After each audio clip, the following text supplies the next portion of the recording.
I won't say anything without my lawyer present. But, sir, you are the lawyer. Exactly. Where's my present?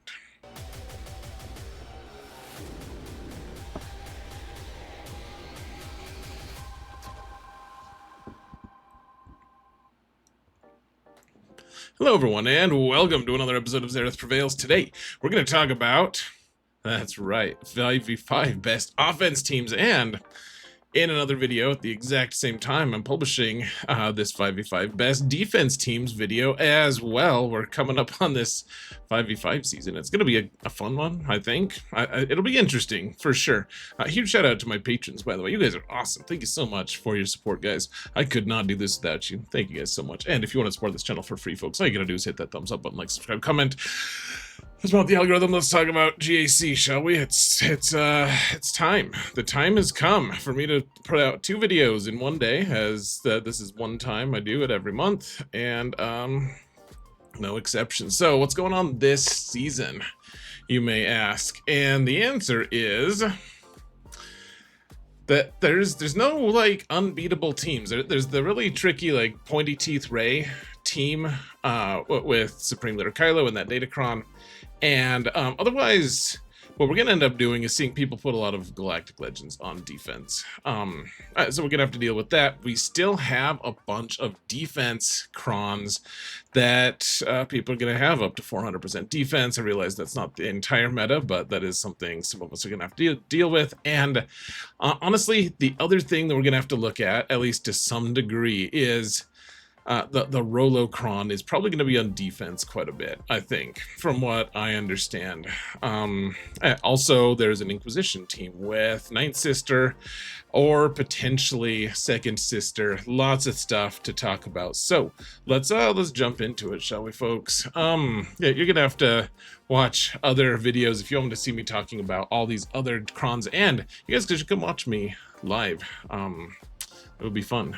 There's a link on for Twitch, or you can turn on notifications, and I am also going live on YouTube at least one more month. So that being said, let's talk about this. We're talking about offense teams, and here's the thing, folks. Jedi Master Luke is still just a pretty trash defense team, even with the Hodocron. Hodocron, lots of fun, and good news, you can use it with one of your Jedi teams. You can use it either with Jedi Master Kenobi or Jedi Master Luke, one of the Jedi Masters. Well, one of the Galactic Legend Jedi Masters. There's a lot of bad, just pretty trash Jedi Masters in this game as well, which is pretty sad. But anyways, Jedi Master Luke, What can you do with him? Well, you don't want to counter Supreme Leader Kylo. Supreme Leader Kylo, you're going to want to generally just use Kenobi. If you can't use Kenobi, then you can sometimes use Bane to do it. Probably got to kill cooldowns with it and everything. But once that happens, like, you just use Han, and then Bane plus Malak will usually do the trick for you. Otherwise, Jedi Master Luke, it's not like he's going to kill everything in the game, but he'll kill most of the stuff with the Hodocron if you're going to use the Hodocron with him. I mean, he's Jedi Master Luke, but on like steroids, kind of like space steroids, basically. And with his dream team here, you're not gonna find too many teams that you can't beat. The thing that you have to keep in mind, a lot of people are going to be able to just stack their defenses pretty hard because there's a lot of off-meta counters, as we'll discuss. Jedi Master Luke is, I guess we could call him an honorary off-meta counter, because he's, I mean, this season at least, he's useful. Leia is much in it's very similar spot. I would trust her for more things than I would Jedi Master Luke, but I mean, for the most part, she's going to take down a lot of the teams that are going to give you trouble. You know, but basically everything. But maybe you'll struggle against Supreme Leader Kylo. Otherwise, she'll take down most of the stuff. And the thing is, you can't leave her on defense. At least it doesn't look like it. We don't know for sure. It's hard to test without being in GAC and 5v5. But it's looking like Wampa probably still beats her, like with the Wampa Datacron. So I don't really see her being on defense as an option. Like she's just way too valuable on offense to just leave for a Wampa to get a perfect score against. It's untenable. Like let it, like your opponent is not going to get a 10 against it. You're going to lose. Your opponent's going to get like a 69 or whatever, 75, something like that. So yeah, just keep it for offense and take down whatever the heck you want. She's kind of your get out of jail free card, her and Bane, for the most part. And then you have Jedi Master Kenobi again. Poor guy, man. He just dies to so much stuff. There's a Night Sister Datacron right now that gives him so much offense that is looking like he's just gonna lose to even like Great Mothers. How the mighty have fallen. I mean, he's kind of a sucker these days for if you're gonna put him on defense. Like he just loses to a lot of teams. So keep him for offense. I would say typically this is the team though that you use to take out the Supreme Leader Kylo team. If your opponent doesn't have the Supreme Leader Kylo team, you can use him, or you want to use something else on Supreme Leader Kylo, which is crazy. But if you wanted to, you can also use him on Jabba or something. I would say Leia is also an option for Jabba. Jabba's actually going to be a little bit of a problem this season, but we'll figure that out in due time, of course. Maybe we'll just use Night Sisters. That's the answer for most. Anyways, moving right along, we do have an Inquisition team, and this is where it gets a little bit weird, folks. You can really start getting into some weird stuff with Inquisition because there's so much strange overlap, because there's UFUs, right? There's the unaligned force users, so you can use them with like Seer and Malicos if you want to get crazy. You can use them with Lord Vader. Actually, he likes UFUs, even though he probably prefers the clones at this point. You could do some weird stuff with that. You could use Inquisition, and this is crazy, you could use Inquisition as their own team. And of course, the Ninth Sister Kron is going to get a lot of attention. It was really good in 3v3. It's really good in Territory Wars. The thing is, if you're going to use, you don't want to use Inquisition on defense, because Phoenix just beat it. I'm sorry, Phoenix just destroyed that team. Even with there's some talk about using Merrick on the team, and it stops the Phoenix squad. Yes, that's true, but it's already on the slate right now for them to fix it. It's a bug. They're going to fix it. It'll be less than a week of use, and you don't want to set yourself up for that failure. You know how CG works. They might just update it halfway through the GAC match where you're like, oh, I was going to attack and beat that team with Phoenix, but now I can't. Or rather, I was going to defend against Phoenix successfully, but now I can't because my opponent was rewarded for waiting. And so you don't want to put Merrick on defense with Inquisition, because that's not going to work for the whole season. Like, do it for the first couple matches, that's fine. And then it'll hold a decent amount against a few things.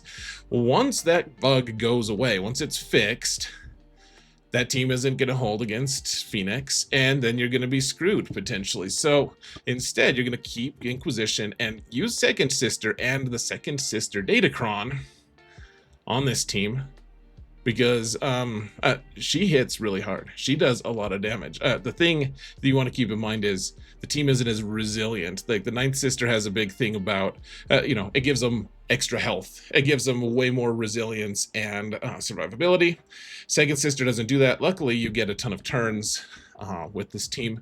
So instead, we're going to put Ninth Sister on defense with the team that you guys will see if you watch the defensive teams video.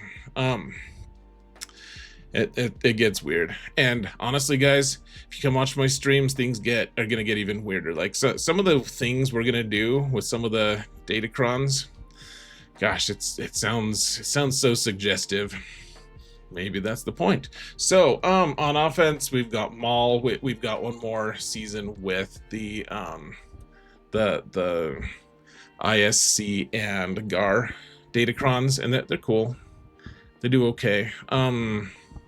I mean, I can't make a video that says anything negative about Maul, because there's always one truther who's like, but they kill all the galactic legends. And I'm like, oh, okay, cool, man. Like, please do. And I say that to you guys now. Please, man, cool. Please do kill all the Galactic Legends with these guys. I'm sure they do. That'll be fun for you. This team has typically been a little bit inconsistent against a lot of different things, and especially in getting good banners, but I wish you more power. At some point I'll explore this Datacron, probably this season as well. Come watch me live. Oh, here's the real Mandalorians. We got Bo-Katan and company. This team, if you mod them all for a bunch of protection, and you get the speed right, where that's, you need Beskar Mando to go one speed a little bit faster than Bo-Katan, so that he can go into poop stance, and then Bo-Katan can call her mass assist, and then you can kill Lord Vader, and everyone lives happily ever after except for Lord Vader and his evil clones. Then, I mean, that's typically what you're gonna do. You're gonna kill Lord Vader with this team the whole season if you can. If you want to use the Rolocron, it's going to be automatic.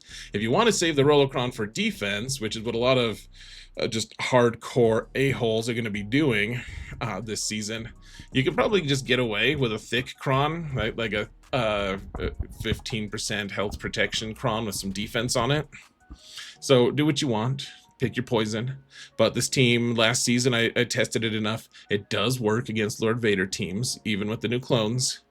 You don't need the Rolocron for 5s and 3s. You kind of want it, but in 5s, you can do without it if you know what you're doing. If you have a sufficiently strong team compared to your opponent, and you guys are the masters of that, you guys can judge that easily. I actually don't know. I'm just pretending to have confidence in you. Then there's Darth Bane, who is not really killing anything specific this season. I mean, he'll kill a lot of things. He'll do real good. And I just have Assassin and Sith Empire Trooper, because depending on who you're trying to take out, sometimes you want his friend to last a little longer than, you know, and just take a lot of hits. Like if you're facing Leia, for instance, not that that's necessarily like the matchup that you're going to find this season, but, and sometimes you want him to die right away, so Sith Assassin or Dooku if you want, whatever. I mean, you know what Bane does, guys. At this point, I don't need to tell you. He's just really strong, and he kills stuff, and, I mean, Queen Amidala is going to be a problem this season, and at least Queen Amidala with the Krennic Cron, and I'm guessing Darth Bane's going to get a lot of action with her, honestly. That also sounds suggestive. So we've got Gungans. They're just going to kill your opponent's crap teams. And some of them won't even be crap teams. They're just a good squad. We have another month with the Gungan Datacrons, which aren't as overpowered as the original ones, but they're still pretty dang strong. And I mean, you can put them on defense. That's one option that I used as overlap. You can put them on defense. There are a lot of teams at this point that can beat them, but still a pain, honestly, guys. They could do some pretty good stuff. So I would just I'm gonna keep them for offense this season, I believe. So that'll be great for me. And then one of the teams that beats Gungans pretty easily, which, by the way, Gungans you can beat with Phoenix if you have Captain Rex. I don't know. I don't know what I'm doing with Rex this season, guys. He's the big question mark for a lot of reasons. But then we do have Traya and her squad. You can put them on defense. You can put them with, say, the Eternal Emperor on defense. You can kill Gungans, like the Frog team with them. You can take down a lot of stuff with them. It's just a really handy squad to have. They're not killing anything specifically this season that I know of. Like, I think they get blown out of the water if you're facing a really strong Queen Amidala team. Which is typically a good use for this team, honestly, is Queen Amidala. But if they have the Krennic Cron, they're just gonna get blown away. They don't have the defense, the defensive resilience to manage that situation. So do what you will, of course, but I think that's like the squad that I would save them for typically. And if you're just saving them for Gungans, you can put them on defense. Do what you want, though. It is just a really killer, awesome squad. Here's Commander Luke. Hopefully you've removed your mods from him by now and all his characters, because they're totally worthless, because that's what I said in that video, and you listened to it and you took my meaning to heart. Of course you did. Why would you ever put mods on these guys? Now look for me using some weird Commander Luke teams this season. It's going to be very strange, actually. I'm not fully comfortable with it, but I've already committed to doing some of it, so hold on to your butts. I'm not telling you guys about it because it's just too much. It's just way too much. It's crazy. I'm like, I don't think anyone has time for this crap. But okay, so we got Bad Batch. A lot of people are gonna put them on defense again. They don't have their Datacron anymore. That's mostly okay. Yeah, I mean, you've got them relicked, right? Like a lot of people do, at least for the new raid. So they're gonna be pretty good. And I mean, what do they kill? Like they on a good day, like it's not a good day, but if people have the Queen Amidala team on defense and they don't have the Krennic with them, then they'll take down Queen Amidala. They'll take down like some Balin teams sometimes. I mean, they're not paragons of offense. They get the job done sometimes. I mean, the really nice thing is that Batcher can mark someone who is, and just ignore taunt and stealth and everything. So you have access to these characters. You probably have them pretty decently modded anyways, so you're able to do some damage. I mean, go for it, man. Or put them on defense. It's probably what I'm going to end up doing, but I wouldn't say this is going to be a great team on defense anyways, so we'll see. Wampa is going to probably have some use. It's going to be tough to design a defense that can be Wampa-proof for the entire board. All 11 teams on defense in Kyber. Because Wampa has a really good Datacron right now.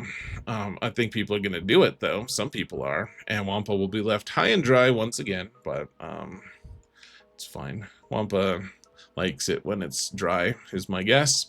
It's a snow planet. And if it gets wet, it probably just dies. So, Dr. Aphra... Hey guys, I hate to tell you, Dr. Aphra is, she sucks again. You can put Darth Vader with her if you're not going to use Darth Vader's Kron, which you probably shouldn't, unless you want to have fun. But, I mean, his Kron isn't going to do that much, I don't think, for him specifically. So, you can go with Aphra. She can take down, like, if your opponent is foolish enough to put Jabba down without, like, defense on it, then Aphra can be pretty consistent. If there's a high defense on Jabba, I mean, take your chances. It's a fun counter. I'll probably end up doing it some, unless my opponents put a lot of defense on Jabba, then I'm gonna have to probably use something like Queen Amidala. Now, if you want to do hard mode, I mean, this has been my challenge to you for a while. You can put this Seer Malicos team down with Starkiller. Of course, you can always keep them for offense, and then you have a pretty versatile offense team. So that's why I have it on hard mode here. This is also where I ended up putting Scavenger Ray, because I like having Barriss and the Barriss Kron with Ray this season. So Scavenger has to go somewhere. You could put Scavenger. So you could do. I mean, obviously you can split the Starkiller team up into an EP Mara Starkiller team, and then you could put Scav Ray on that team. And she's going to hit really hard if you have the Datacron. If not, you can just demolish a lot of teams. I mean, I'm interested to see how this team operates against Rey, to be honest, with Barriss. Because Scav is just going to one-shot pretty much everything that she touches right away. Because her Datacron is ridiculous. But you can also put it on defense. And, I mean, if you swap out Fulcrum for, like, Kylo Ren Unmasked for, like, some kind of a pre-taunt, then she's just going to be protected and one-shotting people. And they're immune to stun and all that. So, could be interesting. This is the team I would use approximately for offense, though. For Ufus, of course, like I said, you can split them up if you'd like to. Here's Queen Amidala with her best version of the team. You can use it with the Krennic, which is probably the thing I would advise most people to do. Honestly, this season, guys, the raid teams are going to be pretty tough. There's people going to put Ezra on. People are going to put all kinds of stupid stuff on their raid teams, and you're going to need a way to take them out pretty consistently. And if you have the Krennic, which I'm saying that a lot, and I know a lot of people don't have it, but if you happen to have it, then I think Queen Amidala is probably the one for you, unless you want to do weird stuff like I'm going to be doing against Rey, I think, this season. But one way or another, the Queen Amidala team, it also takes down Jabba teams, and that's actually pretty useful because Jabba's going to be on defense again because Aphra is once again total crap. So anyways, there's the Fin Zorii team, which you could put Scav Rey here instead of Poe if you wanted to, which would be interesting. Of course, they have resistance Kron that lets you stun as your special, like for the level 6. Excuse me, which is pretty good. This team is typically going to be used to take down, at least for me, I'm going to be trying to take down most of the Zorii team. Most of the Ahsoka, Galactic Legend Ahsoka teams. You do need specific and good modding for that to work, though. With the resistance datacrons, it's probably like the best way to break into that counter. It should be a pretty interesting season for that.